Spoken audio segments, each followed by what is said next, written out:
ये कौन है तेजस्वी तपस्वी जिसके तप से सूर्य जैसे तेज का विस्तार हो रहा है?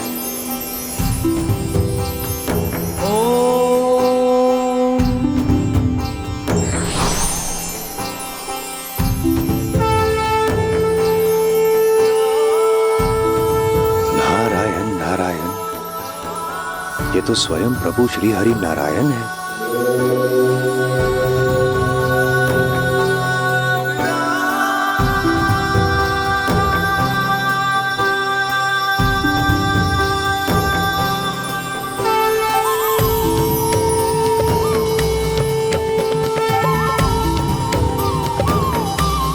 ये तो प्रभु श्री हरि नारायण नहीं, पंच मुकुटधारी श्री कृष्ण है।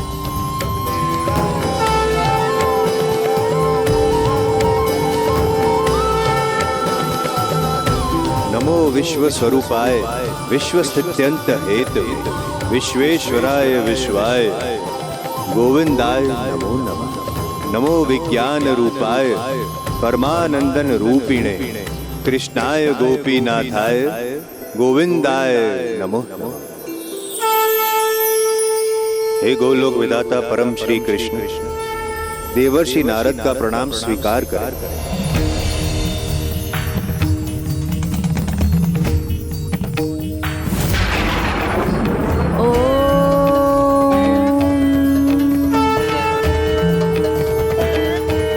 नारायण नारायण, क्षमा कीजिए प्रभु, किंतु आप किस रूप में है ये स्पष्ट ज्ञात क्यों नहीं हो रहा है मुझे?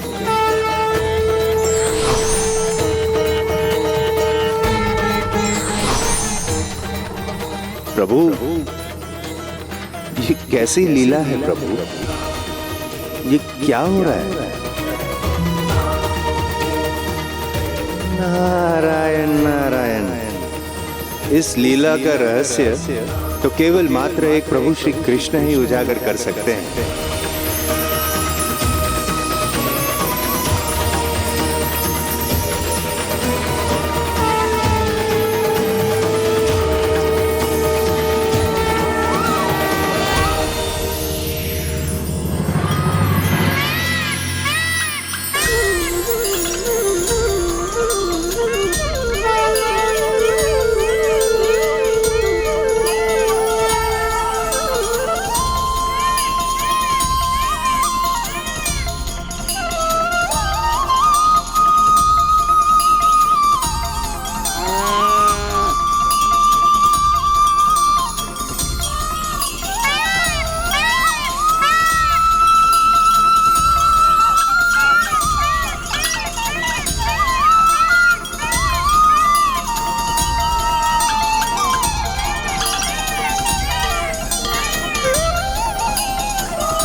अद्भुत।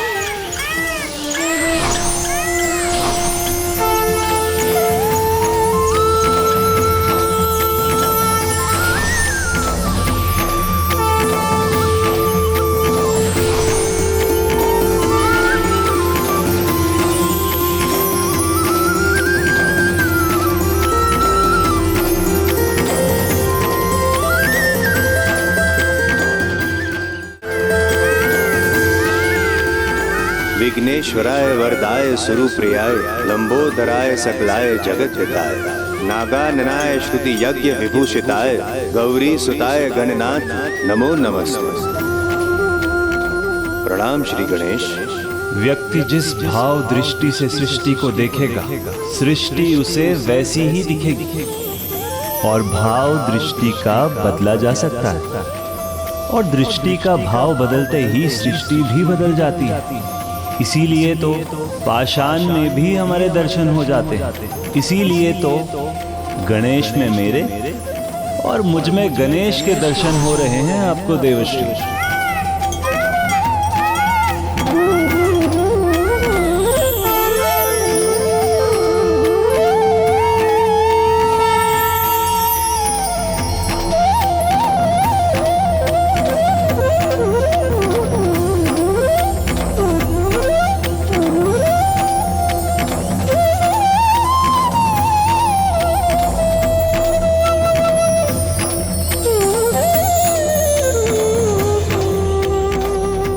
कस्तूरी तिलकम ललाट पटले वक्षस्थले कौस्तुभम नासाग्रे वर्मोक्तिकम करतले वेणु करे कर कंकनम सर्वांगे हरिचंदनम सुललितम। ये लीला आपकी है लीलाधर या परम श्री गणेश जी की? मैं तो ये भी ज्ञात नहीं कर पा रहा। नहीं देवश्री, लीला नहीं, तत्व का रहस्य समझिए। मैं और गणेश एक ही तत्व तो हैं, परंतु नेत्र तो केवल हमें दृष्टि प्रदान करते हैं, किंतु हमारे मन की भावना हमें उसके भी दर्शन करवाती है जिसकी हम कल्पना भी नहीं कर सकते। आपको तो स्मरण होगा देवश्री, माता पार्वती ने पुत्र प्राप्ति की इच्छा से अत्यंत भावुक होकर मेरा स्मरण किया था और मुझसे मेरे ही जैसा पुत्र पाने का वरदान मांगा था। प्रभु, मुझे एक ऐसी संतान का वरदान दीजिए जो ब्रह्मदेव की तरह ज्ञानी हो, आप ही की तरह तेजस्वी और निपुण। मुझ जैसा भला और कोई कैसे हो सकता है, क्योंकि मैं तो मैं ही हूं। इसीलिए गणेश भी मैं हूं और मैं ही गणेश हूं।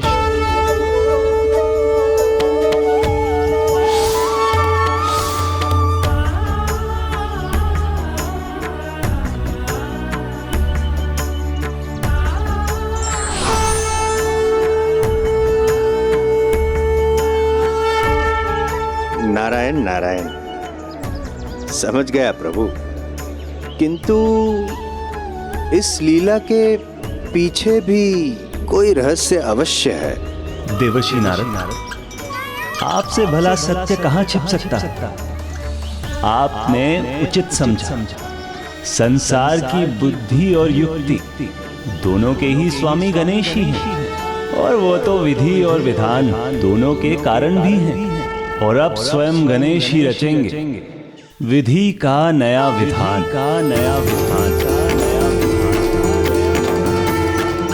गणेश की ऊर्जा से यहाँ शापों का योग बनेगा और वही शाप कारण बनेंगे मेरे पूर्ण अवतार श्री कृष्ण के लिए और भविष्य में संसार के कल्याण हेतु पवित्र तुलसी पौधे के भी जन्म का और साथ ही संसार को सहज पुण्य का भागी बनाने वाले पवित्र शालीग्राम के अवतरित होने का। और ये सब प्रत्यक्ष और अप्रत्यक्ष रूप से गणेश की तपस्या के कारण ही होगा।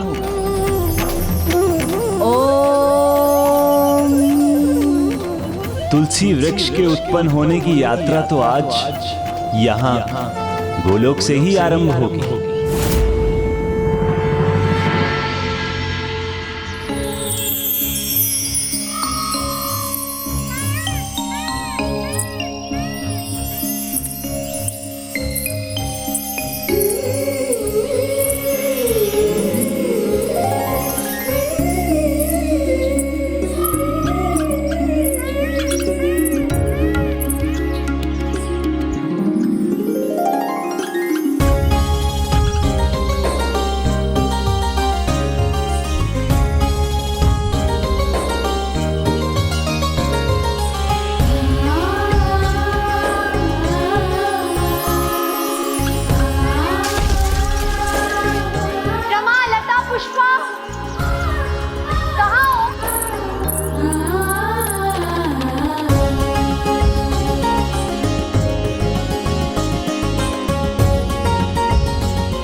गोपियों, इसमें से एक भी फल उचित नहीं है। मुझे संपूर्ण गोलोक से श्रेष्ठतम फल ही चाहिए।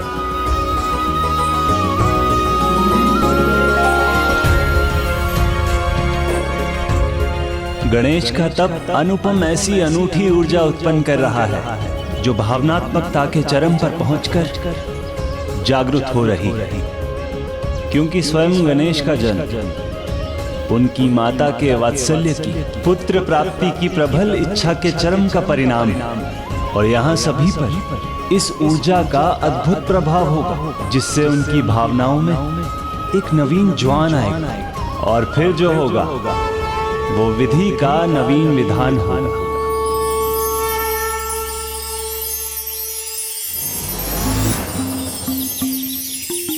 आज ये फल सबसे पहले मुझे प्रभु परम कृष्ण के पास ले जाने हैं। राधा जी और बिरजा जी से भी पहले, सबसे पहले। प्रभु श्री परम कृष्ण को अपने पति के रूप में पाने की अभिलाषा जब भी पूर्ण हो, किंतु उनकी सेवा करने का कर्तव्य निभाने की अभिलाषा तो मैं अभी संपन्न करूंगी। आप सब मुझे ऐसे एकटक क्यों देख रही है, जैसे तुलसी को कभी देखा ही नहीं? मुझे देखना छोड़िए और जल्दी से मेरी सहायता कीजिए। शीघ्रता कीजिए ना, जाइए।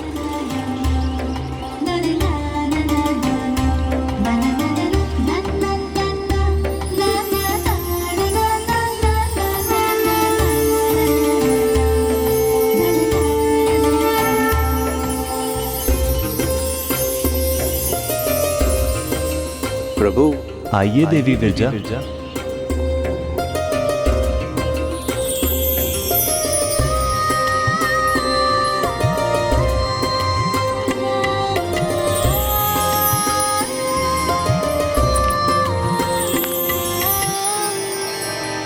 नारायण नारायण। प्रभु की सेवा में गोपियों के आगमन का समय हो गया, अर्थात मेरे प्रस्थान का समय हो गया। किंतु प्रभु, गोलोक तक आया हूँ और आपकी शक्ति मैया राधा के दर्शन से वंचित होकर लौट गया तो आपके दर्शन पाने का दिव्य सुख अधूरा रह जाएगा। प्रभु, मैया कहाँ है?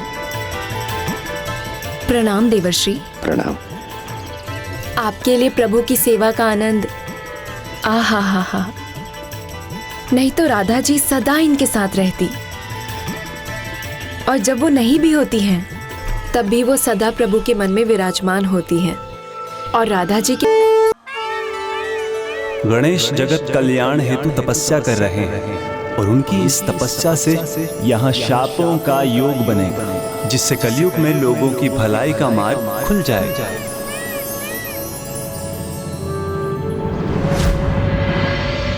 लीजिए प्रभु, आपका ये चित्र पूर्ण हो गया और आपकी मोहक छवि मुझे इसमें स्पष्ट दिखाई दे रही है। किंतु आप यहाँ साक्षात अपनी राधा के पास क्यों नहीं है, मेरे प्रभु श्री परम कृष्ण?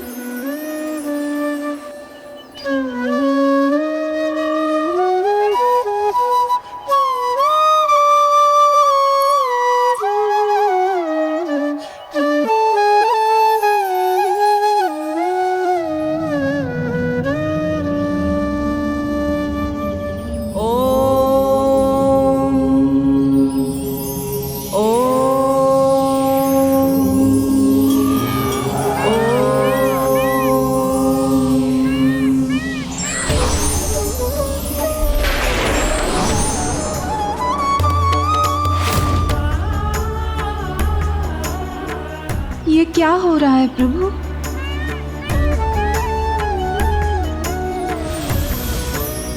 प्रभु,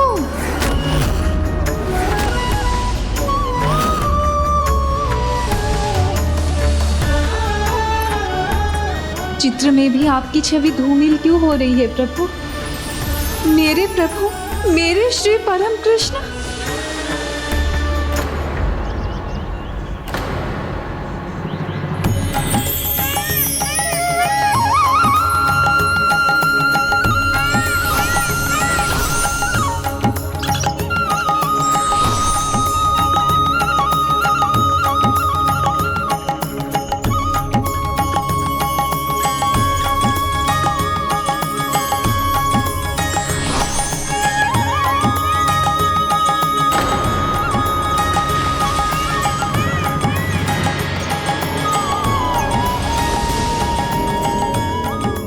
ये क्या हुआ?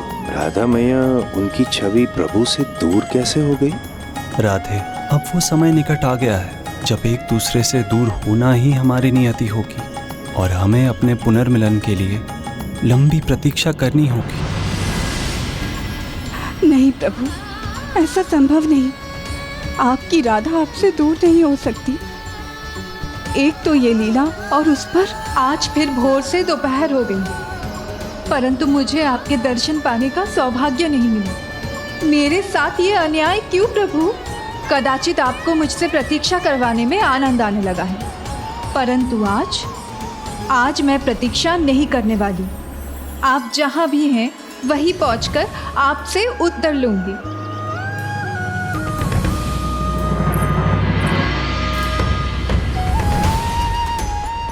आपके मन में क्या प्रश्न है, ये मुझे ज्ञात है देवर्षि।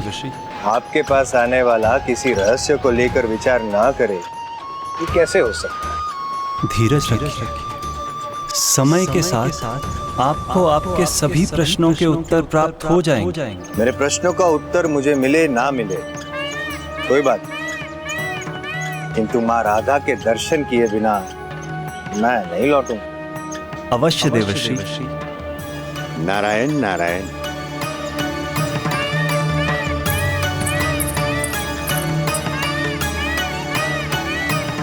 प्रभु, एक प्रश्न और है। आज आपके परम मित्र सुदामा, जो यहाँ के द्वारपाल होते हैं, वो दिखाई नहीं दे रहे। देवर्षि, यदि आपको सुदामा जी से भेंट करनी है तो पहले आपको गोपी तुलसी को ढूंढना होगा, क्योंकि जहाँ तुलसी रहती है सुदामा जी भी वहीं पाए जाते हैं।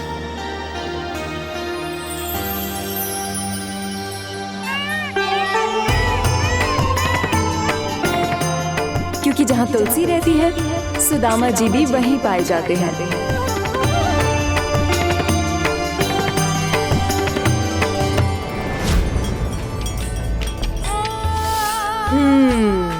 ये स्वादिष्ट है, इसे रखती हूँ। तुलसी, तुमने अपने फलों की टोकरी तो बहुत अच्छे से सज्जित की है ना? सुदामा जी का इतना ध्यान है तुम्हें? क्यों? सुदामा जी क्यों? मेरा उनसे क्या संबंध है? मैं ना उनका विचार करती हूँ, ना ही उनका कोई कार्य। मेरा तो सर्वस्व प्रभु को न्योछावर है। मेरे मन मंदिर में उन्हीं की मूरत है, सुदामा की नहीं।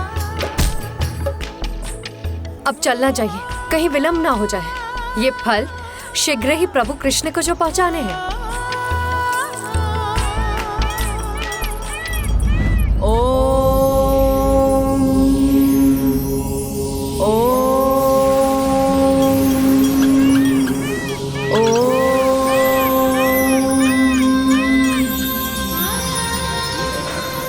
अद्भुत,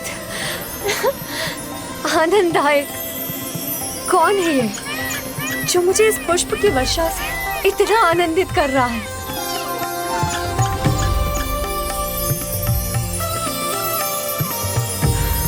इतना सुंदर मोरपंख, इसे तो मैं ही रखूंगी।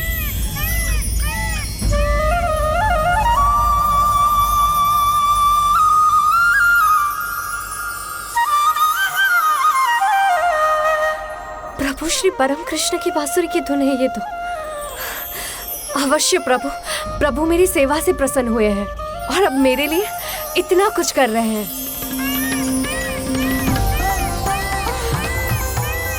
इतने सारे मोरपंख, ये सब मेरे होंगे। अवश्य इसके पीछे प्रभु है, वो स्वयं है यहाँ।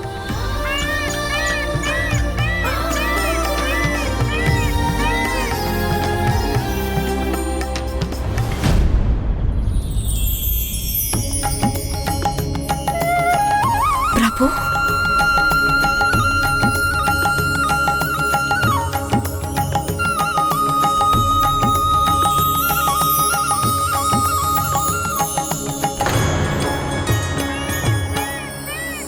आप सुदामा जी, ये उचित नहीं है। आपने भ्रम क्यों उत्पन्न किया कि मेरे प्रभु हैं यहाँ पर? तुम्हारे प्रभु वही तो है तुम्हारे सामने, मुझे ही अपना प्रभु मान लो। प्रभु मान लो आपको। विरजा जी ने उचित कहा था, जहाँ तुलसी है वहीं सुदामा जी भी। प्रभु के समान वेशभूषा करने से और हाथ में बांसुरी पकड़ लेने से कोई प्रभु नहीं बन सकता। सत्य कहा, किंतु मैं उन जैसा बनने का प्रयास कहाँ कर रहा हूँ। मैं तो बस इतना चाहता हूँ कि वैसा बनूं कि तुम्हारे मन को भा जाऊं। तुलसी, सुदामा जी, कल्पना की उड़ान को यहीं रोक दीजिए, क्योंकि मेरे पास ना व्यर्थ का समय नहीं है। विलम्ब हो रहा है मुझे। विलम्ब हो नहीं रहा, विलम्ब तो हो चुका है। हो चुका है? हाँ, देवी विरजा वहाँ पहले ही पहुँच चुकी हैं। पहुँच चुके हैं? किंतु तुम उदास मत होना। कल प्रभु के दर्शन सर्वप्रथम तुम्हें हो, इसका उपाय मैं करूँगा। अब इतनी सुंदर सज्जा ऐसे ही व्यर्थ थोड़ी ना होनी चाहिए। सुंदर है ना? हाँ, मुझे तो ये सब सुंदर लग रहे हैं। ये फलों की डलिया भी, ये सज्जा भी, और उसे सज्जित करने वाले ये हाथ भी।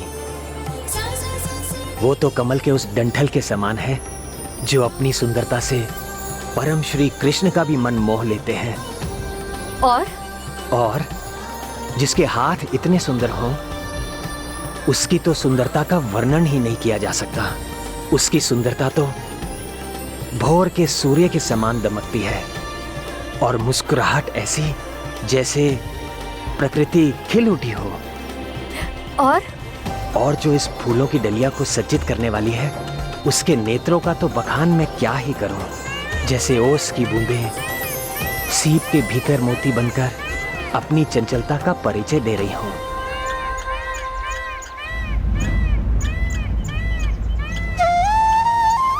प्रभु श्री कृष्णा का इतना सुंदर चित्र तो मैया राधा ही बना सकती है। अगर चित्र यहाँ है तो माता राधा यहीं कहीं होनी चाहिए।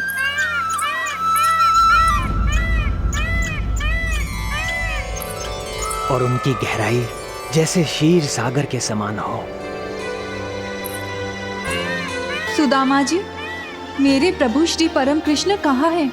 भीतर बाहर से जो सुंदरता का सागर हो, बस निहारते रहने का ही मन करे। तुलसी, तुमने मेरे प्रभु श्री परम कृष्ण को कहीं देखा है? और केश तो जैसे काली घटा आकाश में हिलोरें ले रही हो कि बस अब बरसी कि तब बरसी। तुलसी, सुदामा, सुना नहीं आप दोनों ने? मैं आपसे कुछ पूछ रही हूँ। तुलसी, सुदामा,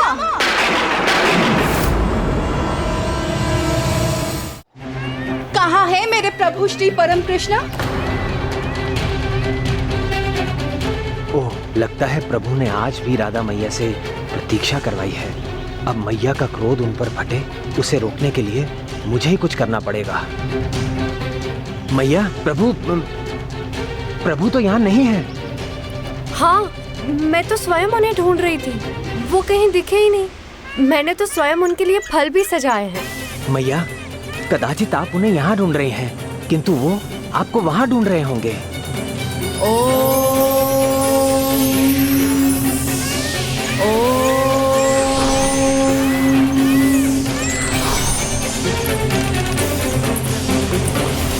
मैया, वहाँ जाने का क्या लाभ होगा? प्रभु तो आप ही को ढूंढने गए होंगे, तो वहाँ कैसे होंगे?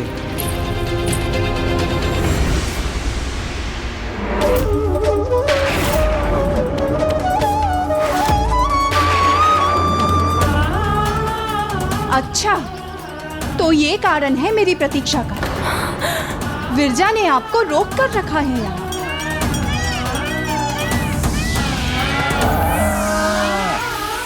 विरजा, तुम जिस सुख की लालसा में प्रभु को रोककर मुझसे प्रतीक्षा करवाती हो, वो सुख तुम्हें कभी ऐसे प्राप्त हो ही नहीं सकता, क्योंकि सांसारिक सुख और आध्यात्मिक आनंद दो विपरीत ध्रुवों की तरह है। बिना एक को छोड़े दूसरा तो प्राप्त हो ही नहीं सकता, और वो सुख प्रभु के हृदय से जुड़ने से ही प्राप्त होता है, मात्र उनका साथ पाने से नहीं। जिस प्रकार तुम्हारी कामनाओं और भावनाओं के बहाव पर तुम्हारा कोई नियंत्रण नहीं, उसी प्रकार गोलोक और संपूर्ण जगत के बीच नदी के रूप में तुम्हारा बहाव होगा। और ये श्राप है मेरा, नदी के रूप में तुम्हारा बहाव होगा, और ये श्राप है मेरा।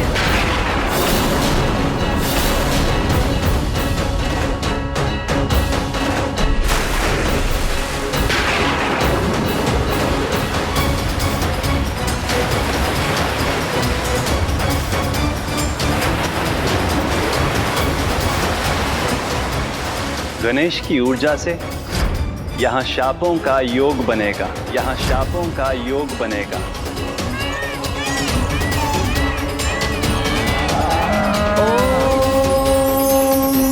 शांत हो जाइए मैया, इस प्रकार क्रोध। असत्य तो आपने भी कहा था ना सुदामा जी, तो आप मुझे क्रोध करने से कैसे रोक सकते हैं? और यही नहीं, जब मैंने आपसे प्रभु को लेकर पूछा तो उत्तर देना तक भूल गए थे आप, क्योंकि आपका ध्यान तो तुलसी में रमा हुआ था। आपका ये आचरण यहाँ गोलोक वासियों को नहीं, असुरों को ही शोभा देता है। तो उचित है, यदि आपको इसी में आनंद आता है तो मैं आपको भी श्राप देती हूँ। भूलोक में एक असुर बनकर आपका जन्म होगा। भूलोक में एक असुर बनकर आपका जन्म होगा।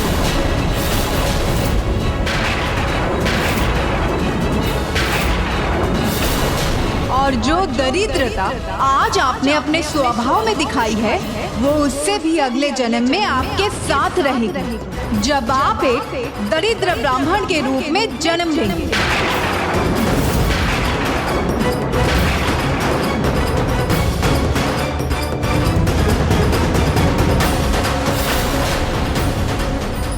कहीं देवी राधा मुझे भी श्राप ना दे दे, मुझे उनसे क्षमा मांग लेनी चाहिए। और तुलसी, तुम भी तो दोष से मुक्त नहीं। सुदामा के साथ उनके अनुचित आचरण की भागीदार तो तुम भी थे। इतनी चंचलता है तुम्हारे मन में कि प्रभु सेवा से निकलने पर भी उससे भटक गई, वो भी मात्र अपनी प्रशंसा के दो शब्द सुनकर। नाम जपती हो प्रभु श्री परम कृष्ण का, और मन में वास करती है चंचलता, और चंचलता तो मानव स्वभाव है। इसलिए मैं तुम्हें श्राप देती हूँ कि तुम भूलोक पर कि तुम मानव रूप में जन्म लो। मानव रूप में जन्म लो।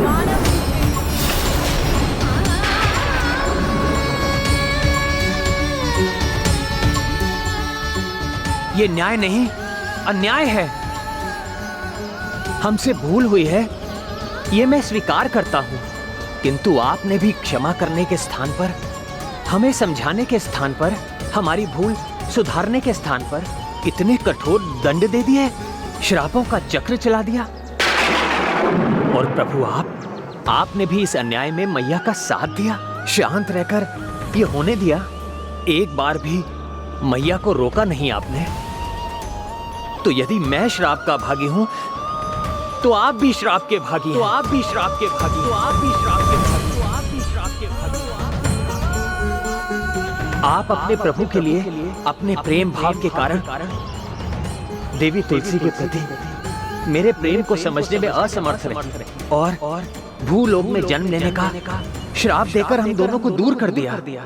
उसी प्रकार मैं भी आपको श्राप देता हूँ। आप दोनों को भी भूलोक में जन्म लेना होगा। भूलोक में जन्म लेना होगा। आप दोनों को भी वियोग सहना होगा। वियोग सहना होगा।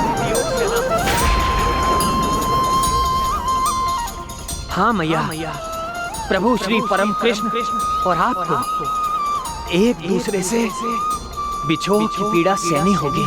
बिछोह की पीड़ा सहनी होगी। बिछोह की पीड़ा सहनी होगी।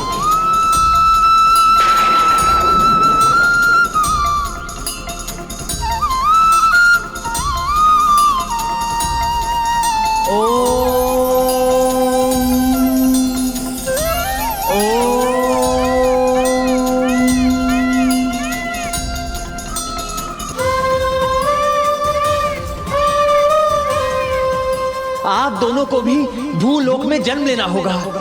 आप दोनों को भी वियोग सहना होगा। ये मैंने क्या कर दिया? कैसा श्राप दे दिया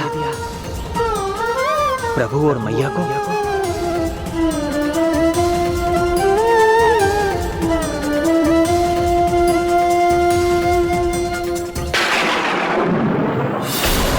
नहीं राधे। प्रभु, मैं आपकी शक्ति हूँ, आपकी प्रत्येक लीला में समान भागीदार भी, ये मुझे ज्ञात है। परंतु आपसे दूर रहना, ये मैं कैसे सहन कर लूं प्रभु?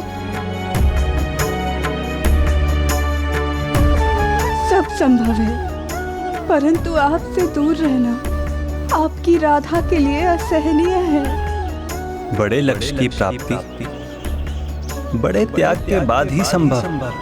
त्याग ही जीवन में सुधार का आधार बनता है, और ये दायित्व केवल मनुष्य का नहीं अपितु ईश्वर का भी है।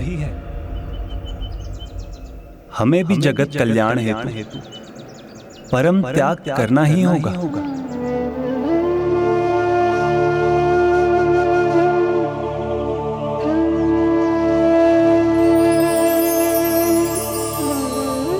ये कैसा अनिष्टकारी श्राप दे दिया मैंने आप दोनों को। मैया, आपने सत्य ही कहा था। मैंने आसुरी स्वभाव का परिचय दिया है, इसलिए मेरा जन्म असुर कुल में ही होना चाहिए। इसी योग्य हूं मैं, इसी योग्य। मुझे क्षमा कर दीजिए प्रभु, मुझे क्षमा कर दीजिए।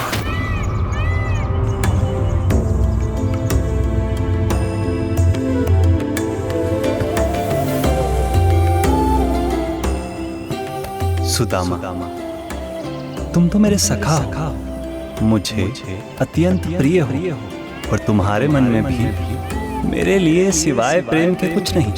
फिर तुम मेरे साथ कुछ अनुचित कैसे कर सकते हो? आज यहाँ जो भी हुआ वो नियति के अनुसार ही हुआ। वो नियति जिसे स्वयं प्रभु श्री गणेश ही निर्धारित करते हैं, जिसे वही लिखते हैं।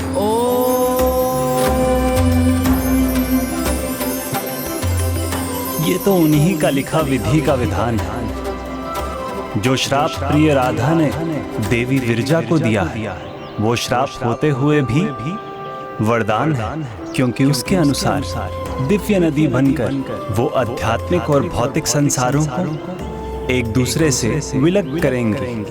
अब गोलोक में उन्हीं को प्रवेश मिलेगा जो सांसारिक सुखों के प्रति अपने सभी आकर्षणों को त्याग कर अध्यात्म की भावना और पूर्ण भक्ति और निष्ठा से विरजा नदी को पार कर आगे बढ़ेंगे।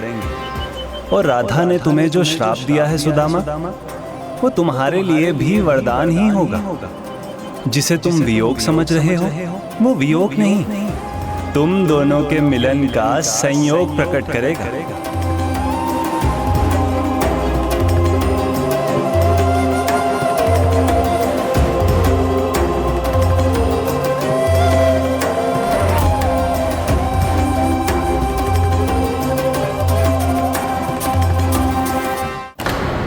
देवी तुलसी, आपको तो एक परम सुख प्राप्त होने वाला है। इस श्राप के कारण मेरे एक दिव्य रूप में आपको मेरा सानिध्य प्राप्त होगा, और इस प्रकार आपकी प्रबल कामना भी पूर्ण हो जाएगी।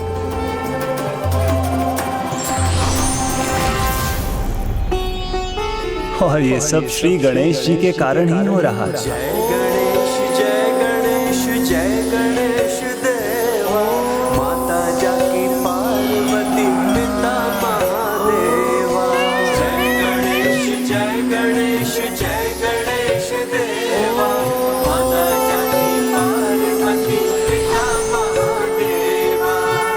विसूचिका के रूप में करकटी को गणेश जी ने पराजित तो किया, किंतु वो मानव जाति का संकट बनी रहेगी, विशेष रूप से कलयुग में। और इसलिए गणेश जी की तपस्या के परिणाम स्वरूप आप विसूचिका से उत्पन्न रोगों की औषधि बनेंगे।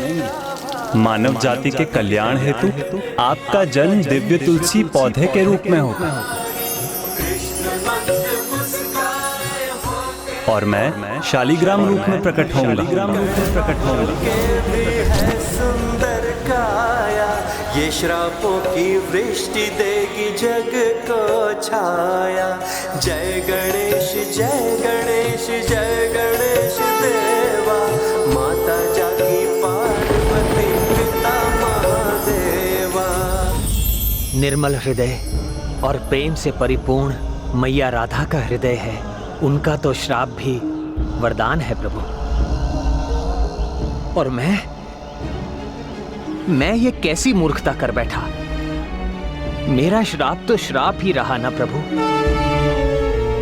नहीं सखा सुदामा, ये भी नियति का ही भाग है।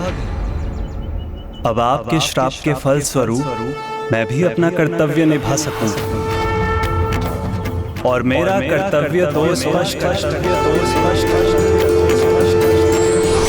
यदा यदा हि धर्मस्य ग्लानिर्भवति भारत अभ्युत्थानम धर्मस्य तदात्मानं सृजाम्यहम् परित्राणाय साधूनां विनाशाय च दुष्टतां धर्म संस्थापनार्थाय संभवामि युगे युगे।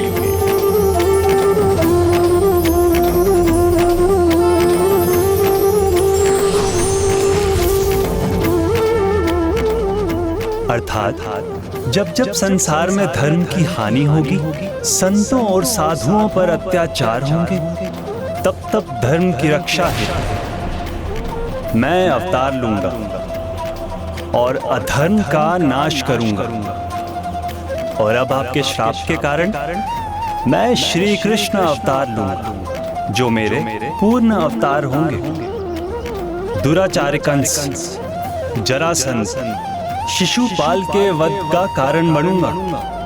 धर्म युद्ध महाभारत का प्रणेता होऊंगा और पृथ्वी पर धर्म की स्थापना करूंगा।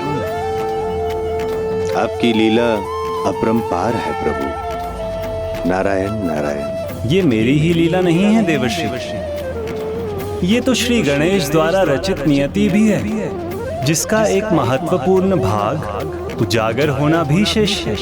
अर्थात अभी तक जो हुआ उसको आधार देने के लिए अभी एक मुख्य श्राप तो शेष है। और एक श्राप?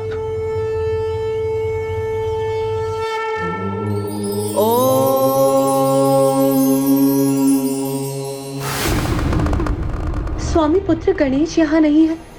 तो ऐसा लगता है जैसे मेरा हृदय ही कहीं और है। सब कुछ शून्य लगता है। स्वामी, कब पूर्ण होगा उसका तप? प्रिय, अभी तक तो आपके पुत्र के तप का एक ही भाग पूर्ण हुआ है, और जब तक मां की इच्छा पूर्ण न हो तब तक पुत्र का तप संपन्न कैसे हो सकता है? आपके हृदय में उसकी विवाह की कामना है प्रिय, तो तब तक उसका तप निरंतर चलता रहेगा जब तक उसके विवाह का मार्ग न खुल जाए। ये तो बहुत अच्छा होगा प्रभु, किंतु इस तप के कारण अब ऐसा क्या होने जा रहा है? तपस्या सच्चे मन से हो तो उससे प्रत्यक्ष या अप्रत्यक्ष रूप में सदा अच्छा ही फल प्राप्त होता है। तो फिर गणेश के तप से तो संसार की भलाई का ही मार्ग खुलेगा। ओम नमो भगवते वासुदेवाय नमः। हमारी चिंता का कारण बन रही है इन दोनों की तपोशक्ति, जिसमें निरंतर वृद्धि हो रही है। ओम नमो भगवते वासुदेवाय नमः। ओम नमो भगवते वासुदेवाय नमः। ओम नमो भगवते वासुदेवाय नमः। उसकी तप की ऊर्जा तो अब असहनीय होती जा रही है। हाँ वरुण देव, इन दोनों की तपोशक्ति में मेरी अग्नि से भी अधिक ऊर्जा है। इस स्थिति में तो हम स्वर्ग के भीतर भी प्रवेश नहीं कर सकेंगे। तो कौन मिटाएगा हमारे इस विघ्न को? विघ्नहर्ता प्रथम पूज्य गणेश जी अपनी तपस्या में लीन है। इस समस्या का निवारण करने के लिए हमें उनके पास जाना होगा जिनकी ये दोनों तपस्या कर रहे हैं। प्रभु श्री हरि नारायण, अब मात्र वो ही इस समस्या का समाधान सुझा सकते हैं। शांताकारं भुजगशयनं पद्मनाभं सुरेशं वन्दे विष्णुं भवभयहरं सर्वलोकैकनाथं। प्रणाम श्री हरि नारायण। प्रणाम माता। प्रभु, आपकी चिंता का कारण मुझे ज्ञात है देवराज इंद्र।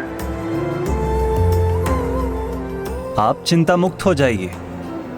राक्षस राज दंभ का यज्ञ अब पूर्ण होने ही वाला है। ओम नमो भगवते वासुदेवाय। और महाराज धर्मध्वज की तपस्या भी उसके चरम पर है। ओम नमो भगवते वासुदेवाय नमः। विघ्नहर्ता श्री गणेश का तप जिसका आधार है, वो प्रभु श्री परम कृष्ण की ही लीला है, जिसका अपने अगले चरण में जाने का समय आ गया है। धन्यवाद प्रभु।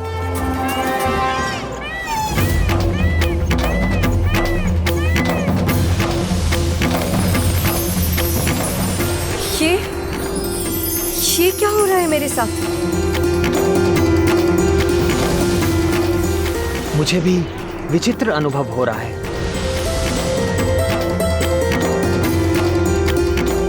ओम नमो भगवते वासुदेवाय नमः।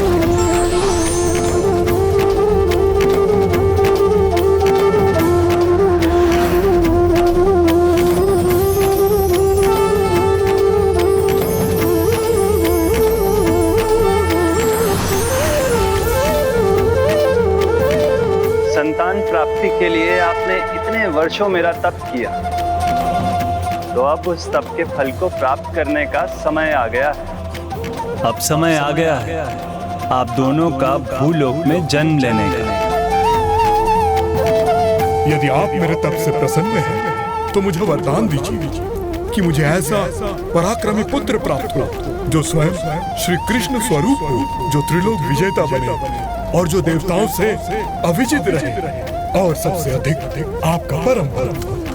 तथास्तु, मैं आपको ऐसे महापराक्रमी, तेजस्वी, परम भक्त पुत्र प्राप्त करने का वरदान देता हूँ, जो राक्षस कुल में जन्म लेने पर परम पूजनीय होगा, जिसका नाम शंखचूड़ होगा, जिसका नाम शंखचूड़ होगा। सुदामा, आप असुर राज दंभ के परिवार में शंखचूड़ के नाम से जन्म लेंगे।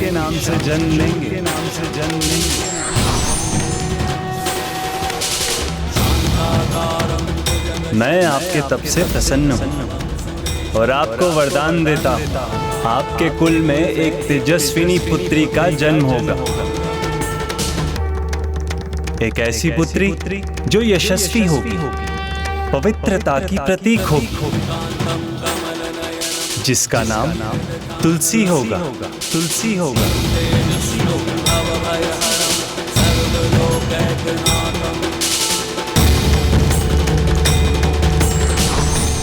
देवी तुलसी, आप महाराज धनध्वज की पुत्री के रूप में जन्म लेंगी। भूलोक के नियमों के अनुसार आपको और सुदामा को अभी की घटनाओं का वहां कोई स्मरण नहीं रहेगा, किंतु मैं आपको आशीर्वाद देता हूं कि मेरे प्रति आपकी भक्ति, आपका स्नेह सदैव बना रहेगा।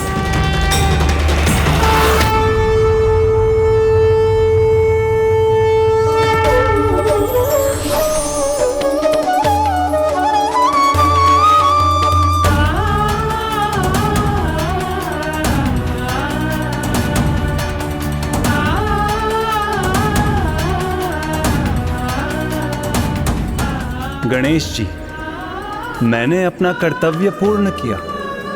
अब आपको तुलसी को पौधे के रूप में जन्म लेने हेतु मार्ग प्रशस्त करना होगा।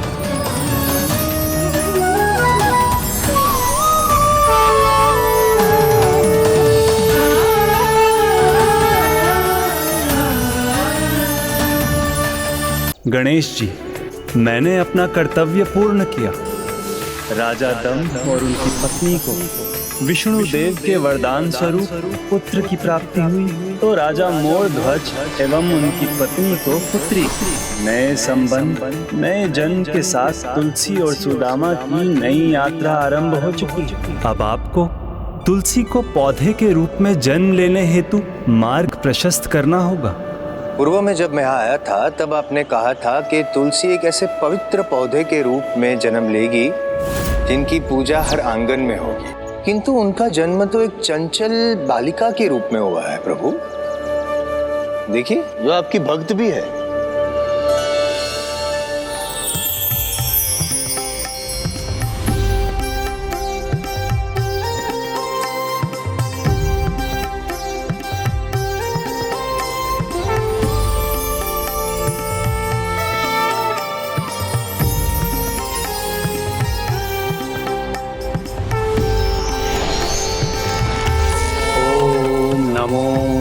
भगवते वासुदेवाय नमः।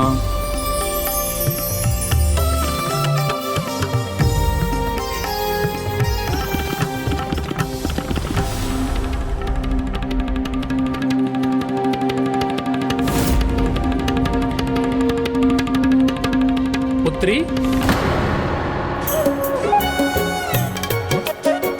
प्रभु का यही स्थान है, उन्हें कहाँ लेकर जा रही हो तुम? नहीं, प्रभु तो मेरे हैं, उनका स्थान और कहीं नहीं, मेरे साथ ही है और वो मेरे साथ ही रहेंगे सदा सदा के लिए।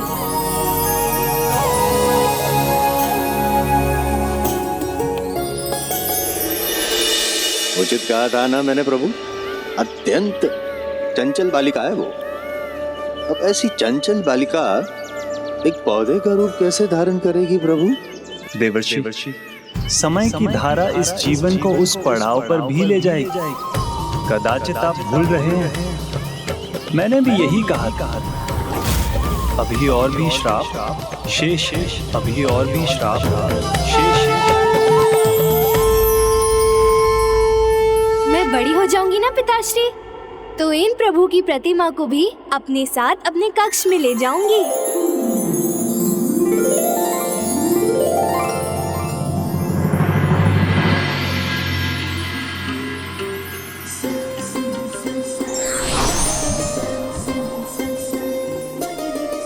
पुत्री, मैं प्रभु की पूजा के लिए कमल पुष्प लेने जा रहा हूँ।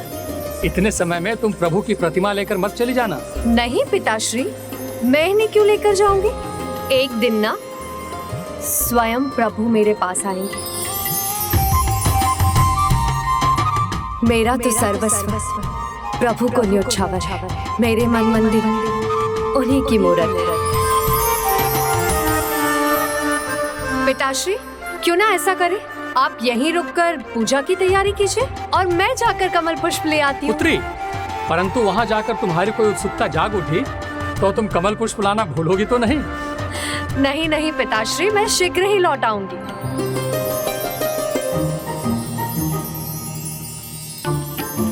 कितनी चंचल है हमारी पुत्री महाराज।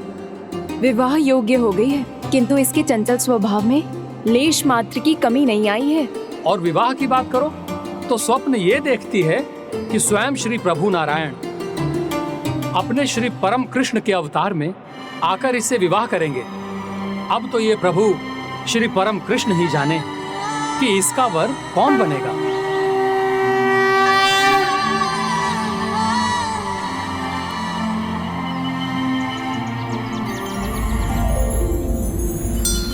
इतने सारे कमल पुष्प हैं इस जलाशय में। अब कुछ भी हो जाए, मैं ना भूलूंगी ना भटकूंगी।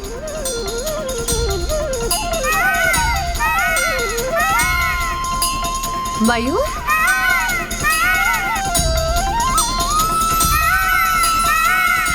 कितना सुंदर मयूर है ये। मेरे प्रभु,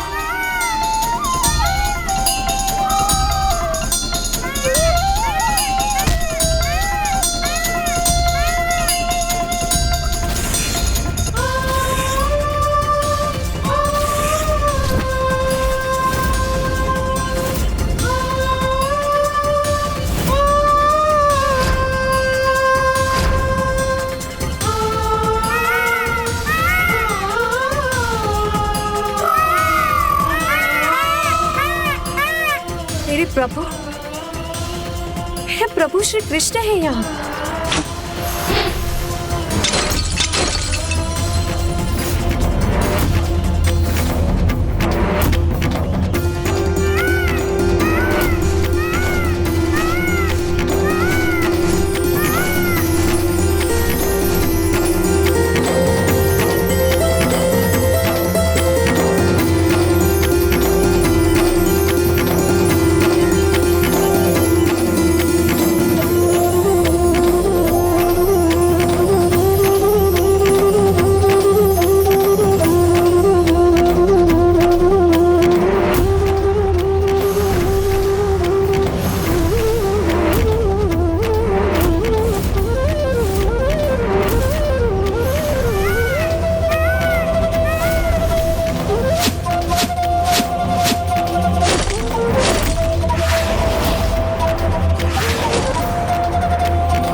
मोर पंख में लगाती हूँ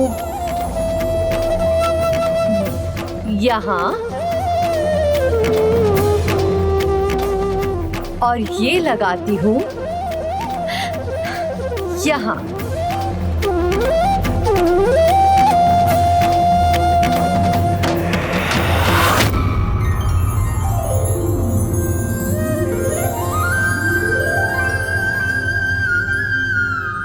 मेरे प्रभु अब और भी सुंदर लगने लग गए ना।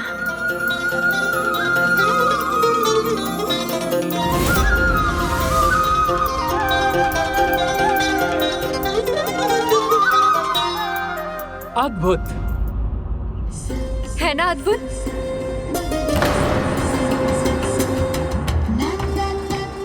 पुष्प लाना फिर भूल गई ना?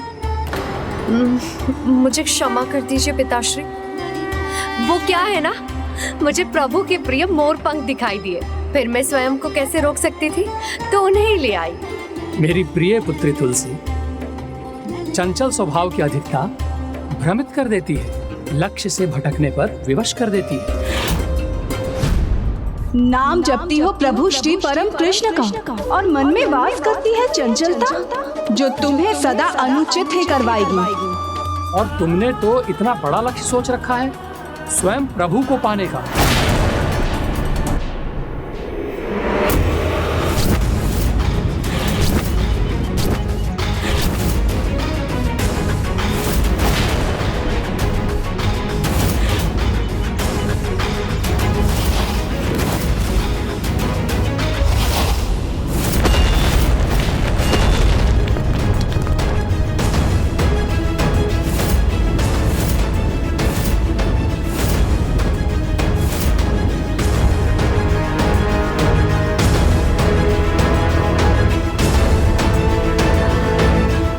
पिताश्री।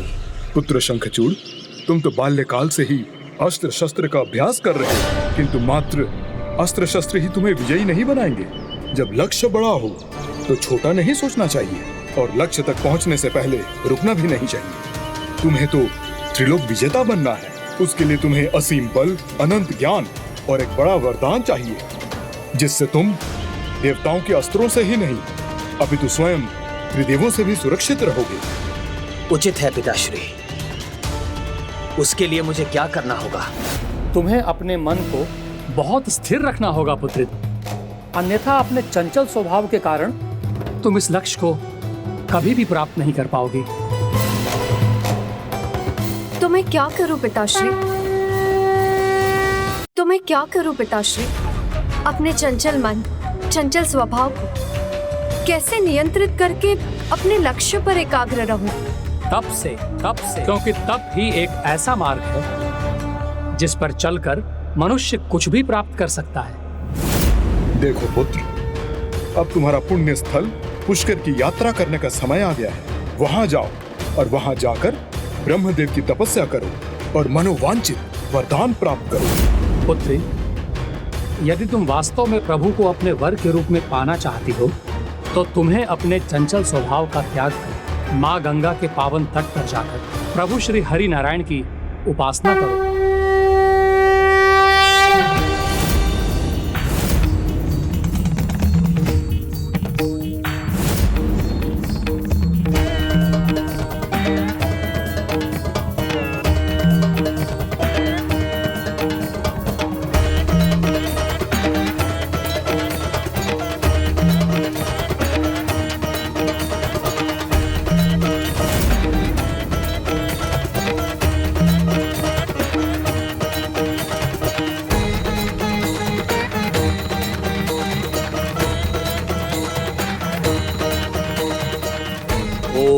ब्रह्म देवाय नमः। ओम ब्रह्म देवाय नमः। ओम नमो भगवते वासुदेवाय नमः।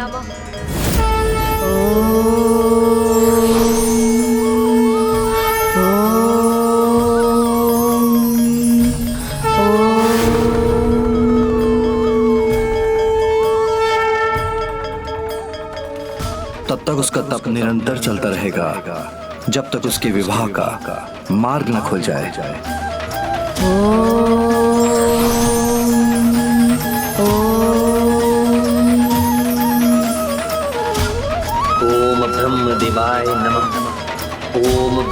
देवाय नमः।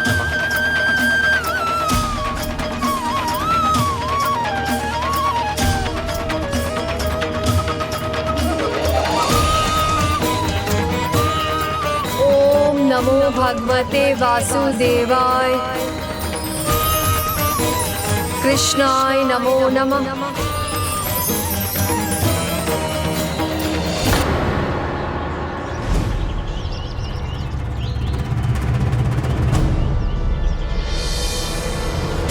मन में वास करती है चंचलता, जो तुमसे सदा अनुचित ही करवाएगी। अभी एक मुख्य श्राप तो शेष है। ओम ब्रह्म देवाय नमः। ओम ब्रह्म देवाय नमः। यदि इसका तप सफल हुआ तो यह अजय हो जाएगा और इसे रोकना भी असंभव हो जाएगा। ओम नमो भगवते वासुदेवाय। कृष्णाय नमो नमः। नारायण नारायण, कहीं इनकी चंचलता पुनः इनसे कोई भूल तो नहीं करवाने वाली।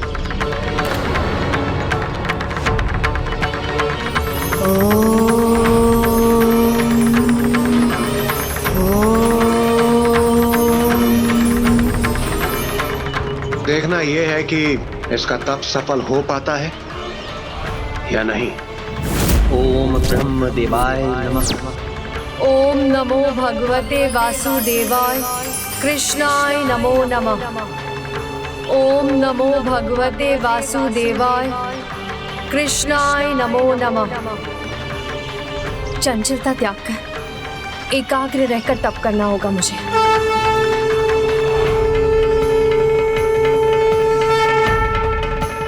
ओम नमो भगवते वासुदेवाय। कृष्णाय नमो नमः। ओम नमो भगवते वासुदेवाय। कृष्णाय नमो नमः। नारायण नारायण, मन की चंचलता पे नियंत्रण पाना इनके लिए सरल नहीं है। इसीलिए अनेकों मुद्राओं के पश्चात भैरव मुद्रा में अब जाके स्थिर हुई है। ओम नमो भगवते वासुदेवाय। अब कदाचित इनका तप सफल होने की संभावना है। देवर्षि, गोलोक के किसी भी वासी का जन्म यदि धरती पर हुआ है तो उसमें जगत का कल्याण ही छिपा है। तुलसी के जन्म के पीछे भी धरती और धरती वासियों को विसूची का जैसे संक्रमण से बचाने का महान उद्देश्य है। और आज जो भी घटित होगा वो तुलसी के जन्म को सार्थक बनाने के साथ साथ गणेश के विवाह का मार्ग प्रशस्त करने के लिए भी होगा।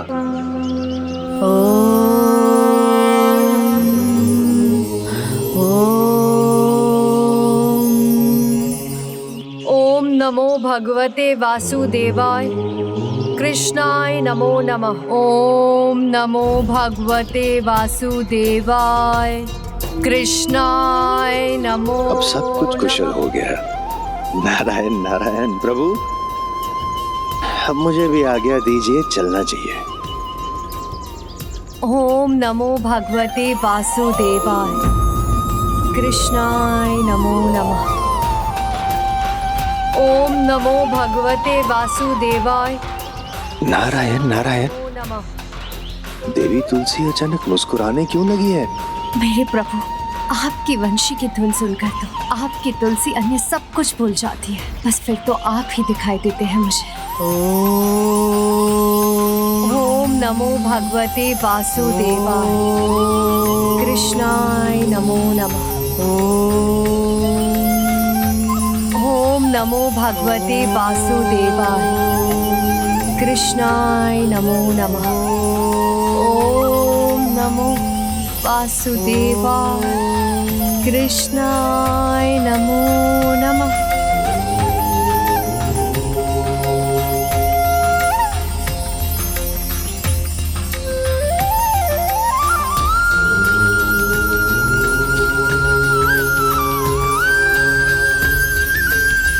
कहीं देवी तुलसी का ध्यान तो नहीं भटक रहा है?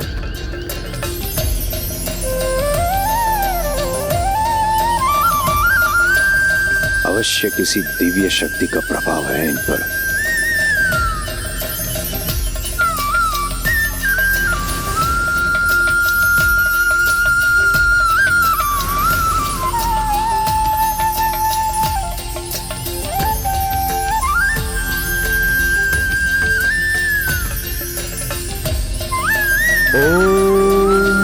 सिद्धि बुद्धि सहिताय महागणपतये नमः।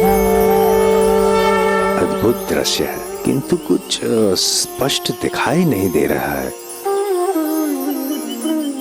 कौन है वहाँ? कौन है इस दिव्य ऊर्जा के स्रोत? ब्रह्म रूपाय विष्णु रूप स्वरूपाय नमस्तेभ्यं विनायक। अद्भुत है आपकी लीला, अद्भुत है आपका परम ब्रह्म स्वरूप। महागणपतये नमः।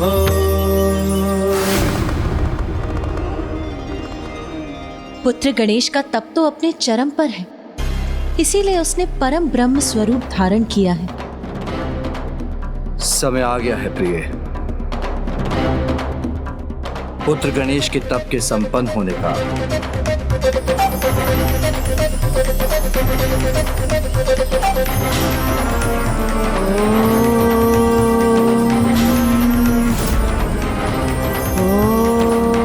ओम ब्रह्म देवाय नमः। ओम ब्रह्म देवाय नमः। ओम ब्रह्म देवाय नमः। ओम ब्रह्म देवाय नमः। अब इसकी तपस्या मेरी चिंता का कारण बनती जा रही है। ओम ब्रह्म देवाय नमः।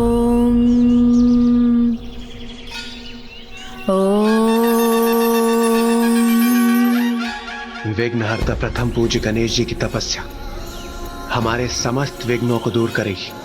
विघ्नहर्ता प्रथम पूज्य गणेश जी ने अपना परम ब्रह्म स्वरूप अकारण धारण नहीं किया है। आपको शत शत नमन प्रभु।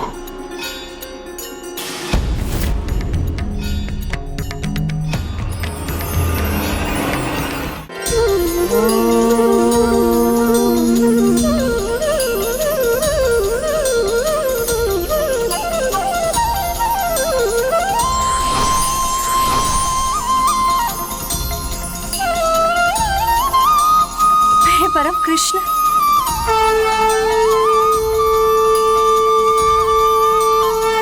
देवी तुलसी की एकाग्रता का भंग होना उचित नहीं।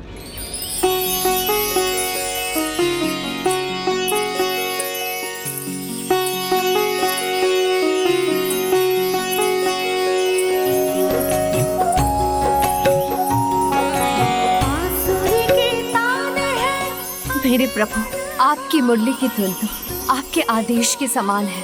आप आदेश दे, आप बुलाएं मुझे और मैं ना आऊं, ये कैसे संभव है? और प्रभु, मैं जानती थी आप आएंगे, मेरे लिए आप अवश्य आएंगे। आपकी मुरली की धुन, उसका सम्मोहन, उसका अद्भुत आकर्षण, मन करता है बस उसमें रम जाओ, बह जाओ, खो जाओ। ये क्या?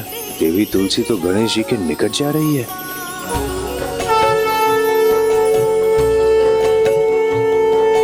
गणेश अपने परम ब्रह्म स्वरूप में है। तप की ऊर्जा ने अद्भुत दिव्य स्वरूप धारण कर लिया है। अवश्य ही कुछ विशेष घटित होने वाला है। ये कैसी चंचलता का प्रभाव है देवी तुलसी पर? ये गणेश जी के तपस्थल की ओर क्यों बढ़ती जा रही है?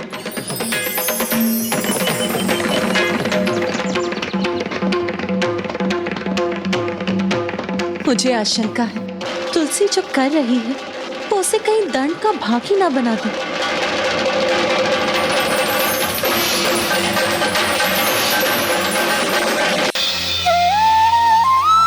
मेरे प्रभु, मेरे परम कृष्ण, मेरा मन तो कब से आप में ही रमा हुआ है। मेरे प्रभु, मेरे परम कृष्ण, आपने मुझे दर्शन प्रदान कर धन्य कर दिया। बाल्यकाल से आप ही की तो प्रतीक्षा कर रही हूँ प्रभु। अब तो लगता है ये एक जन्म की नहीं, जन्म जन्मांतर की प्रतीक्षा है प्रभु।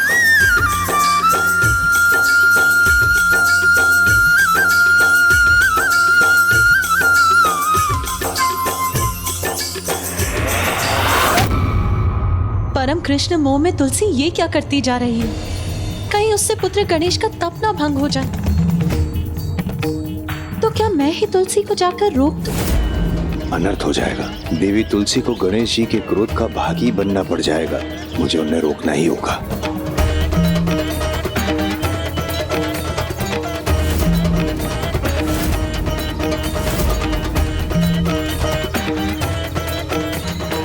रुक जाइए प्रिय। रुक जाइए देवर्षि। नियति के विधान में बाधा मत डालिए। स्मरण कीजिए मैंने क्या कहा था। मेरी प्रत्येक इच्छा के पीछे एक बहुत बड़ा कारण छिपा होता है। इसलिए होने को होने दीजिए प्रिय।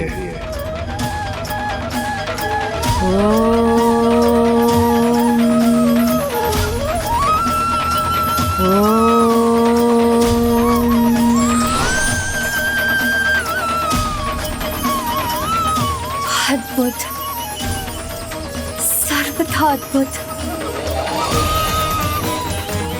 आपको शत शत नमन प्रभु।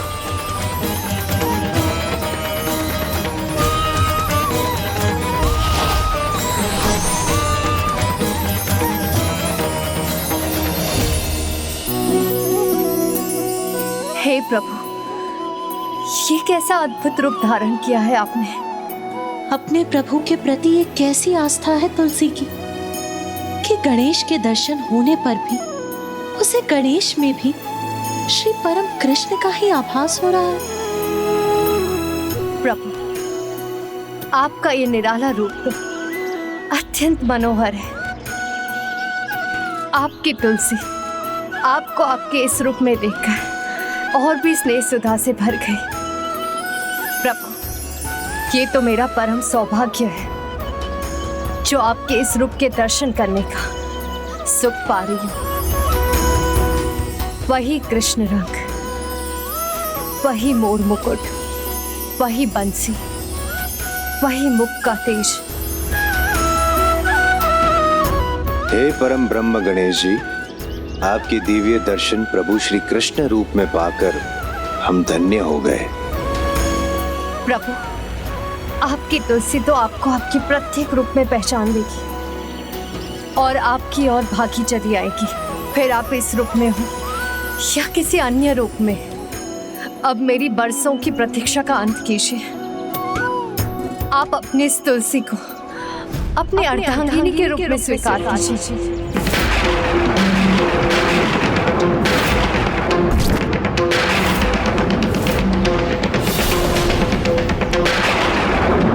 ये क्या कह दिया तुलसी ने? प्रभु, कदाचित वो पल आ ही गया है जब मेरी कामना पूर्ण होगी। प्रभु, मेरी गुहार सुनिए, अपने नेत्र खोलिए और मुझसे विवाह कर अपनी तुलसी को अपना लीजिए। अपना लीजिए मुझे। ये क्या हो रहा है? गणेश के नेत्र खुल गए, उसका तप भंग हो गया।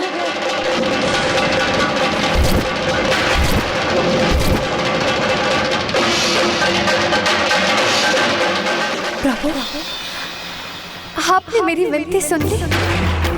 आपकी स्नेहपूर्ण दृष्टि से आपकी तुलसी धन्य हो गई। अब आप अपने मुख से भी कह दीजिए कि आप मुझसे विवाह करेंगे। आप मुझे अपनी अर्धांगिनी के रूप में स्वीकारेंगे। विवाह यही चाहती है ना आप, और इसके लिए आपने ना समय देखा, ना कार्य देखा, ना मेरी साधना देखी, ना धीरज धरा। अपनी इच्छा, अपने स्वार्थ के लिए एक तपस्वी का तप भंग किया है आपने। ये तो घोर उद्दंडता है। उद्दंडता? नहीं प्रभु, आपकी तुलसी आपके साथ उद्दंडता की कल्पना भी नहीं कर सकती। मेरे प्रभु श्री परम कृष्ण, ये मेरी उद्दंडता नहीं, ये तो मेरा प्रेम है प्रभु। मैं तो सदा से आपकी प्रेम में रमी हूँ।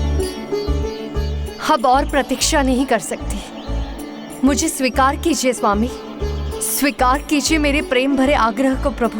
प्रेम नहीं देवी, ये भ्रम है आपके मन का। आपके आराध्य श्री परम कृष्ण और मैं एक तत्व अवश्य है, किंतु फिर भी एक दूसरे से पृथक हैं, भिन्न हैं।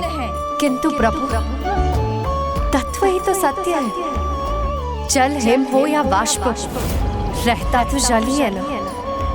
जब मुझे आप में मेरे प्रभु श्री परम कृष्ण दिखाई दे रहे हैं, तो मैं आप में और उनमें क्या भेद करूं? नहीं देवी, ये भ्रम ही है आपका। एक तत्व होते हुए भी जल, हिम और वाष्प के गुण भिन्न हैं। क्या प्यास लगने पर आप वाष्प का पान कर सकती हैं? क्या हिम से आप स्नान कर सकती हैं? इसलिए तत्व एक है, किंतु कारण भिन्न है। आप उसमें भेद ना कर सकी, यही आपका भ्रम है, जिसे मैं सर्वथा अस्वीकार करता हूँ।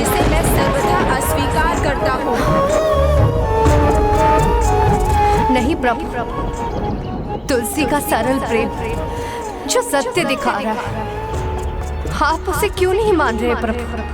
आप ही मेरे परम कृष्ण हैं, मेरे आराध्य भी और मेरे स्वामी भी। इसलिए अब मेरी विनती को स्वीकार कीजिए प्रभु, मेरा जीवन सार्थक कीजिए, मुझसे विवाह कीजिए प्रभु, मुझसे विवाह कीजिए प्रभु, मुझसे विवाह कीजिए।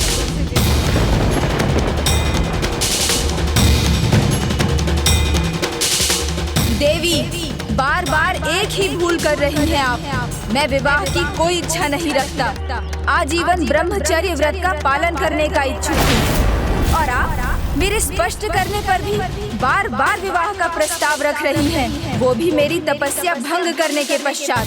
मेरा क्रोध मत जगाइए देवी, जाइए, चली जाइए यहाँ से। आपका ये उद्दंड आचरण कहीं आपको मेरे श्राप का भागी ना बना दे, इसलिए आपसे पुनः आग्रह करता हूँ, चली जाइए यहाँ से, इसके पहले कि मैं आपको श्राप दे दूँ।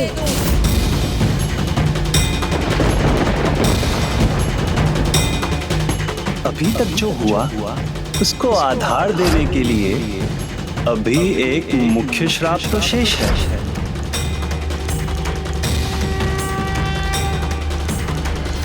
प्रभु, जब से चेतना पाई तब से प्रभु श्री परम कृष्ण के प्रति समर्पण का भाव है मेरे मन में।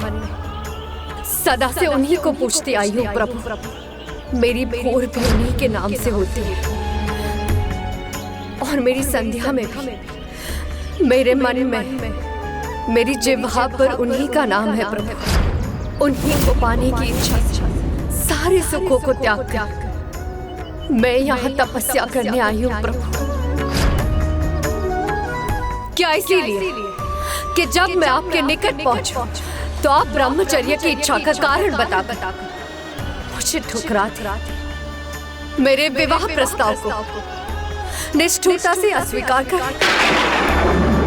नहीं प्रभु, मेरा प्रेम सरल अवश्य है, किंतु इस प्रकार आपके द्वारा अपमान की योग्य नहीं।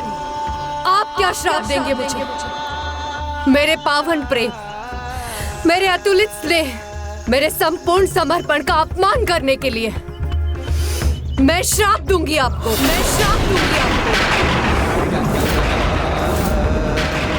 यदि मेरा कृष्ण प्रेम सत्य है, यदि प्रभु के लिए मेरी श्रद्धा, मेरी भक्ति सच्ची है, तो आपको केवल अपना ब्रह्मचर्य ही भंग नहीं करना होगा, अपितु एक नहीं 2 विवाह करने होंगे। ये श्राप है तुलसी का, 2 विवाह करने होंगे।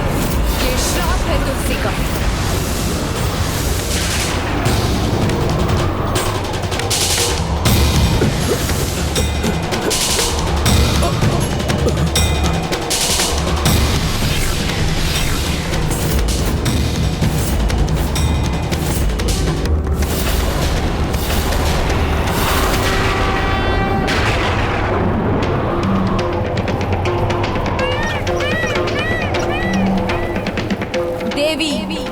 आज आपने एक के बाद एक भूल की है।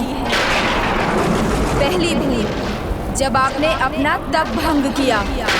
दूसरी भूल, जब आपने एक तपस्वी को उसका तप भंग करने पर विवश किया। तीसरी भूल, जिन प्रभु परम कृष्ण के प्रति आप तन मन धन से समर्पित होने की बात कहती हैं, उन्हें भूलकर किसी अन्य को विवाह प्रस्ताव दे दिया। और चौथी भूल, मुझे ब्रह्मचर्य व्रत का पालन करने की इच्छा रखने वाले बालक को दो विवाह करने का श्राप दे दिया।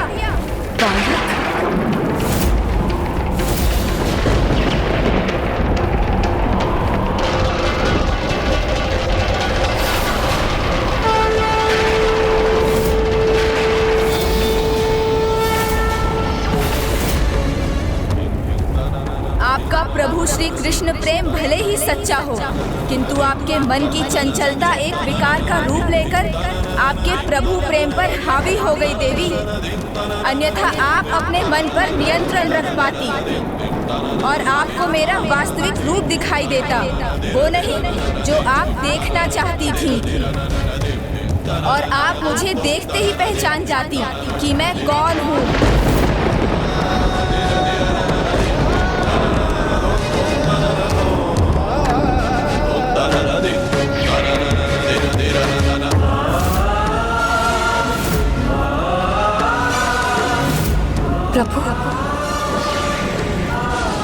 प्रभु श्री गणेश, किंतु आप मुझे पहचानने में असमर्थ रही और ऐसा कर आपने अपने आसुरी स्वभाव का प्रमाण दिया। आपका मेरे अर्थात गणेश पूजा में कोई स्थान नहीं होगा।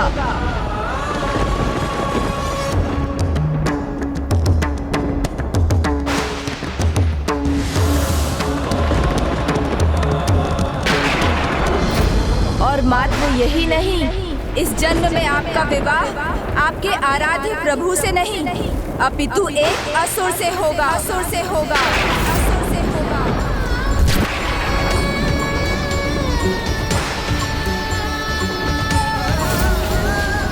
मैं तुम्हें श्राप देती हूँ कि तुम भूलोक पर मानव रूप में जन्म लोगी और तुम्हारा विवाह एक असुर से होगा। चंचल स्वभाव की अधिकता भ्रमित कर देती है, लक्ष्य से भटकने पर विवश कर देती है। तब तो मन को बहुत स्थिर रखना होगा पुत्र, अन्यथा तुम इस लक्ष्य को कभी भी प्राप्त नहीं कर पाओगे। भूल हुई मुझसे, बहुत बड़ी भूल। मेरी चंचलता के कारण ये क्या कर बैठी मैं?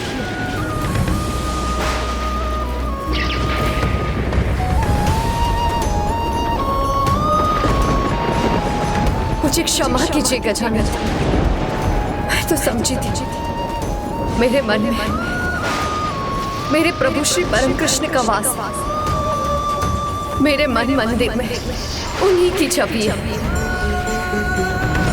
किंतु मेरी चंचलता के कारण मेरा मन मंदिर दूषित हो गया और ये सब मेरा दोष है, मेरा ही दोष है प्रभु।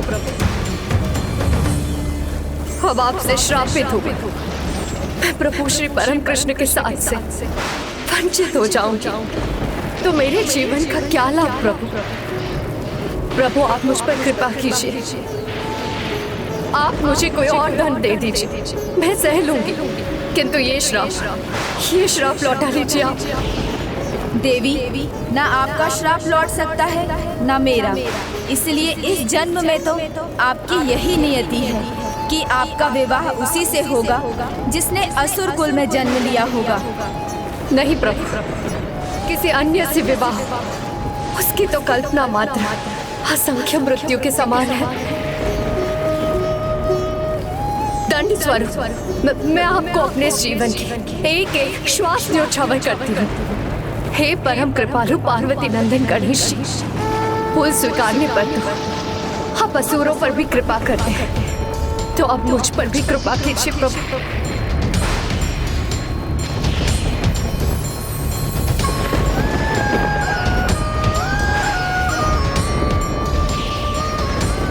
प्रभु आप तो क्षमा कर्म है, क्षमा सागर है, क्षमा के धाम है, तो मुझे भी क्षमा दान दे प्रभु। मुझे अपनी भूल सुधारने का एक अवसर प्रदान करे प्रभु। मैं तो बस प्रभु श्री परम कृष्ण की अर्धांगिनी बनना चाहती हूँ। उसके लिए मुझे कितने ही जन्म क्यों ना लेने पड़े।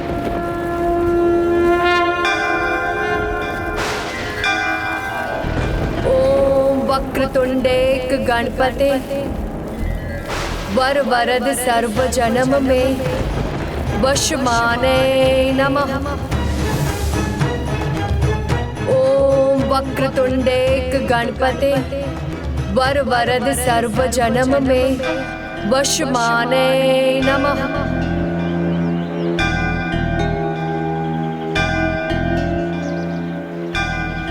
ओम वक्रतुंडेक गणपते वर वरद सर्व जन्म में वशमाने नमः।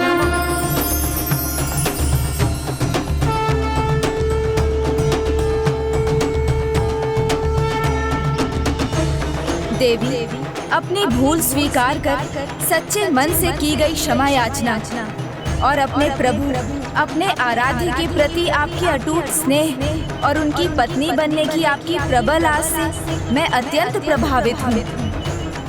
किंतु तब भी अपने शाप को रोकना मेरे लिए संभव नहीं।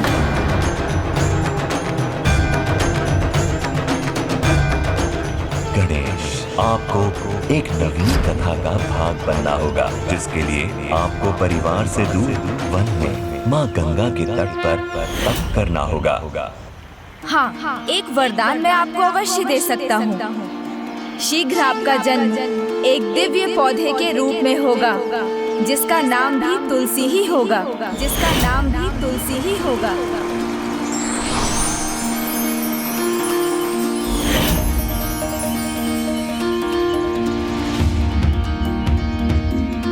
प्रभु की कोई लीला अकारण नहीं होती। मैं समझ गया प्रभु, आपकी इस लीला के पीछे जगत कल्याण का बड़ा उद्देश्य है।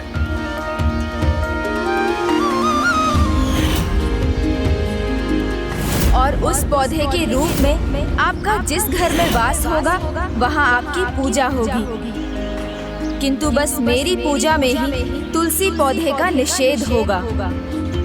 वो पौधा जो सकारात्मक ऊर्जा, शुभता और औषधीय गुणों से परिपूर्ण होगा, जो विसूचिका जैसी महामारियों से लड़ने की रोग प्रतिरोधक शक्ति देगा और प्राणियों की देह में प्राण वायु का संचार करेगा।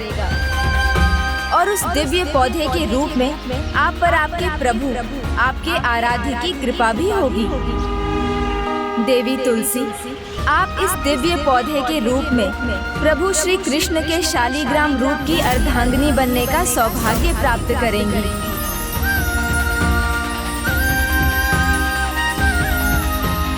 प्रभु गणेश जी, आपकी इस कृपा के लिए आपको कोटि कोटि धन्यवाद। किंतु सर्वप्रथम श्राप के प्रभाववश आपको एक असुर की पत्नी बन पूर्ण श्रद्धा से पतिव्रत धर्म का पालन करना होगा। और इसके भी पूर्व अपनी भूल को सुधारने के लिए आपको अपने अपूर्ण तप को संपन्न करना होगा।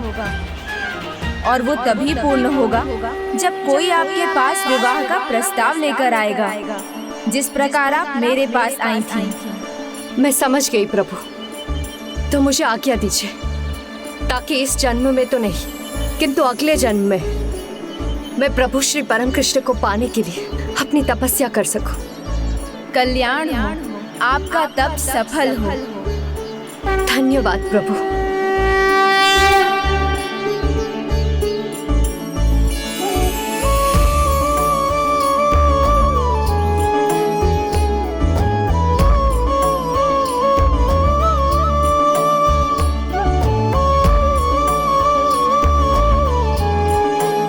विघ्नहर्ता गणेश का आशीष व्यर्थ नहीं जाएगा। हे श्री गणेश, आपका कोटि कोटि धन्यवाद। आपकी तपस्या से मेरे पूर्ण अवतार का मार्ग ही नहीं खुला, अपितु जगत को पवित्र तुलसी पौधा पाने का मार्ग भी मिल गया। और आपने अपनी साधना से मेरे अंश शालीग्राम के आविर्भाव का उपाय भी कर दिया। मैं अत्यंत प्रसन्न हूँ और आपका कृतज्ञ भी। प्रभु श्री परम कृष्ण, किंतु मैं तो उलझन में पड़ गया ना। मुझे तो 2 विवाह का श्राप मिला है।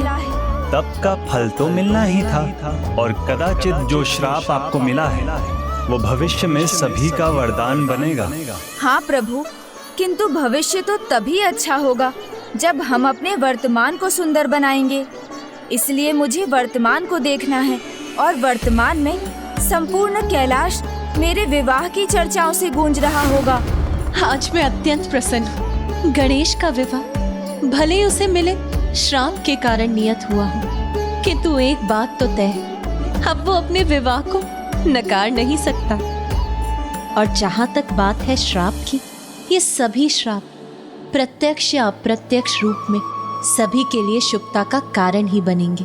और देवी तुलसी को दिए गए गणेश के आशीर्वाद के कारण शीघ्र हर घर आंगन में तुलसी का पौधा लहलहाएगा, जो शुभता और स्वास्थ्य का प्रतीक बन प्रत्येक गृह को निरोग करेगा। इसीलिए देवी तुलसी ने जिस मंत्र का पाठ कर प्रथम पूज्य गणेश का वरदान प्राप्त किया, जिस मंत्र के उच्चारण से उन्होंने कृष्ण पत्नी बनने का आशीष पाया, जो भी भक्त गणेश के उस अद्भुत मंत्र का सच्ची आस्था से उच्चारण करेगा, उसके विवाह में आने वाले सभी विघ्न टल जाएंगे।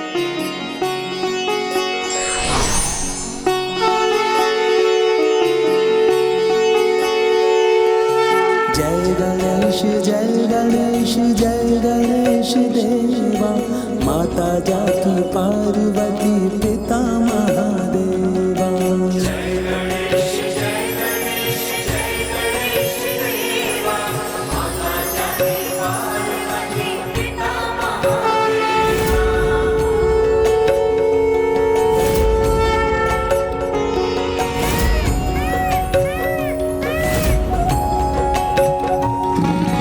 तुलसी हर दिशा दिशा कृष्णा पुकार, गजानन को कृष्ण समझ एकटक निहार।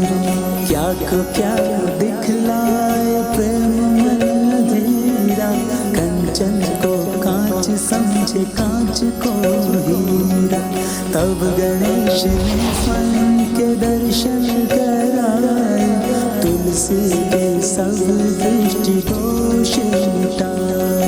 तुलसी गजानन से वरदान पाए, धन्य हुई धारा के खिलाई मुस्कुराए।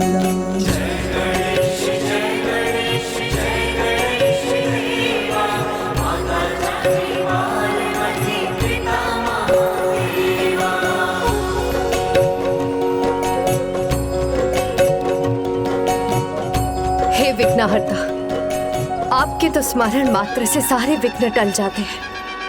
प्रभु, मेरा प्रणाम स्वीकार कीजिए और मेरे इस तप को निर्विघ्न संपन्न होने का आशीर्वाद दीजिए। ओम गं गणपते नमः।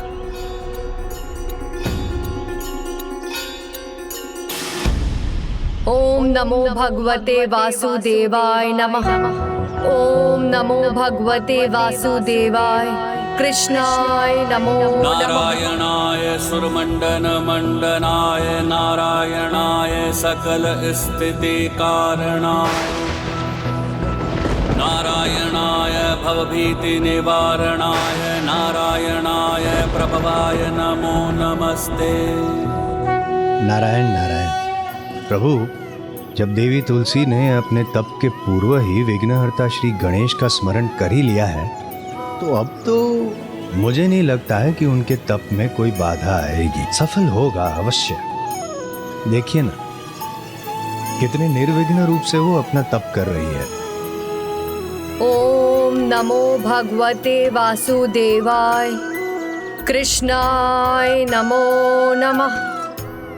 जिस चंचलता के कारण इनके तप में बाधा आई थी, वो चंचलता अब बाधा नहीं है। आपको पूर्ण विश्वास है ना देवर्षि?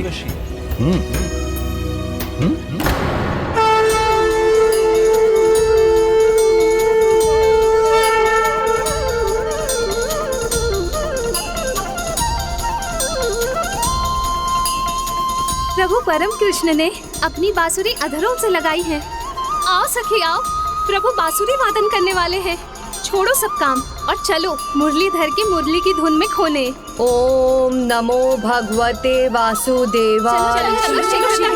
कृष्णाय नमो नमः। बांसुरी वादन करने वाले हैं। चलो चलो विलंब मत करो। ओम नमो भगवते वासुदेवाय कृष्णाय नमो नमः। चलो चलो शीघ्रता करें। नमो भगवते वासुदेवाय। नारायण नारायण, देवी तुलसी की ये कैसी परीक्षा ले रहे हैं प्रभु। नमो भगवते वासुदेवाय। देवी तुलसी का ध्यान फिर से भंग तो नहीं हो जाएगा। ओम नमो भगवते वासुदेवाय कृष्णाय नमो नमः। नमो भगवते वासुदेवाय कृष्णाय नमो नमः। ओम नमो भगवते वासुदेवाय कृष्णाय नमो नमः। मयूर जी के आगमन के स्वर से भी उनका ध्यान नहीं टूटा। वासुदेवाय कृष्णाय नमो नमः।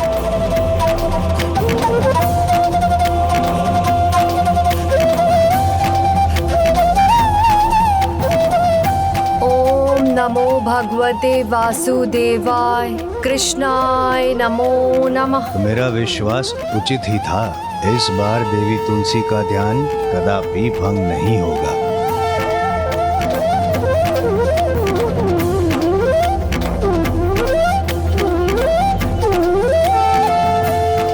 प्रभु, आप ही से सीखा है कि जब कोई दृढ़ निश्चय कर ले तो उसकी एकाग्रता को कोई भंग नहीं कर सकता।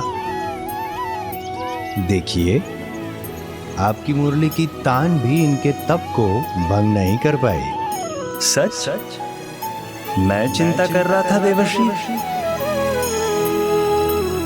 देवी तुलसी और उनके तप को तो विघ्नहर्ता गणेश जी का आशीष प्राप्त, तो अब उनके तप की चिंता तो दूर हुई, किंतु देवताओं को एक दूसरी चिंता अवश्य करनी चाहिए। सुदामा अर्थात शंखचूड़ की तपस्या की।